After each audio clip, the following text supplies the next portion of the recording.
২২ জুলাই সচিবালয়ের সামনে ঘটে যাওয়া সংঘর্ষ, একটি ভাইরাল ছবি আর এরপর শুরু হওয়া বিভ্রান্তিকর প্রচার।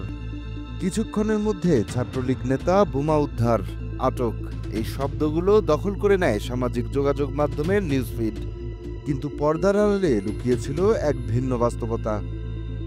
আজ দৈনিক শিল্প বাংলাতে আমরা তুলে ধরব একজন শিক্ষার্থীর ভুল পরিচয়ের বলি হওয়ার গল্প, গণমাধ্যমের দায়িত্ববোধের প্রশ্ন এবং সেই চিরন্তন প্রশ্ন, সাংবাদিকতার মূল দায়িত্ব কি ভাইরাল তৈরি করা না সত্য উদ্ঘাটন করা? দর্শক, আপনারাও ভাবুন, ভুল তথ্য কি একজন মানুষের জীবন বদলে দিতে পারে না?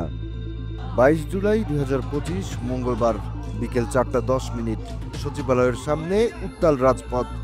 শিক্ষার্থীরা শিক্ষা উপদেষ্টা ও সচিবের পদত্যাগের দাবিতে জড়ো হন।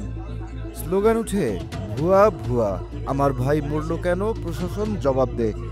পরিস্থিতি উত্তপ্ত হয়ে ওঠে যখন বিক্ষুব্ধ ছাত্ররা সচিবালয়ের ফটক খুলে ভেতরে ঢুকে যান এবং পার্কিংয়ে থাকা কিছু গাড়িতে ভাঙচুর চালান।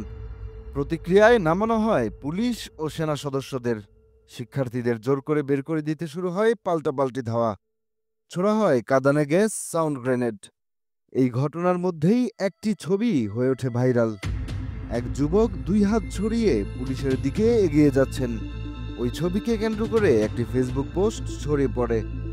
এসএটিভি পেজে লেখা হয়, সচিবালয়ের সামনে থেকে ছাত্রলীগ নেতা আটক, তার কাছ থেকে বোমা উদ্ধার।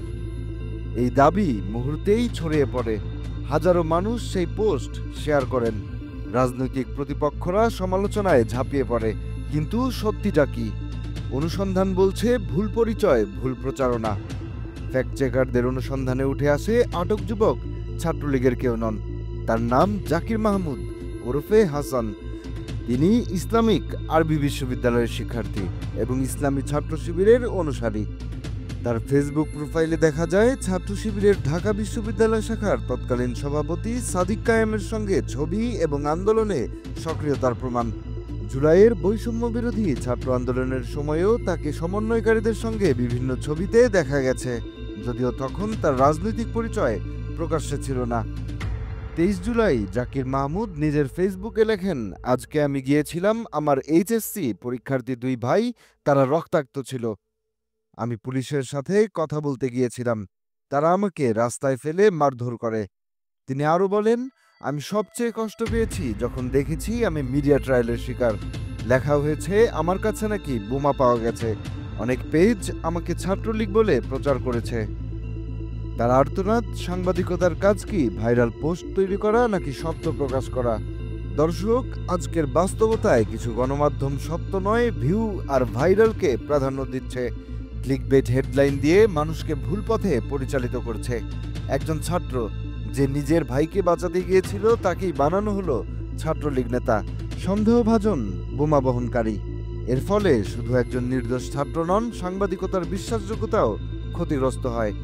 এই প্রেক্ষাপটে নোবেল বিজয়ী সাংবাদিক মারিয়া রেসায়ের একটি উদ্ধৃতি ভীষণভাবে প্রাসঙ্গিক।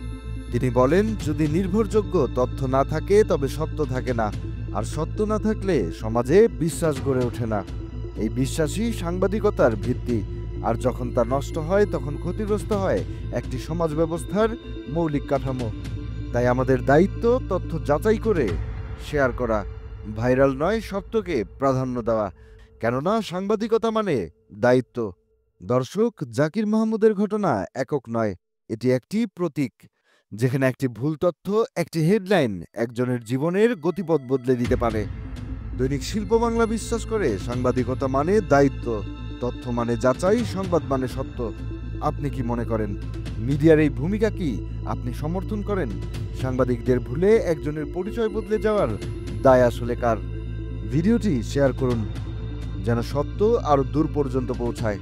সাবস্ক্রাইব করুন আমাদের ইউটিউব চ্যানেল ডেলি।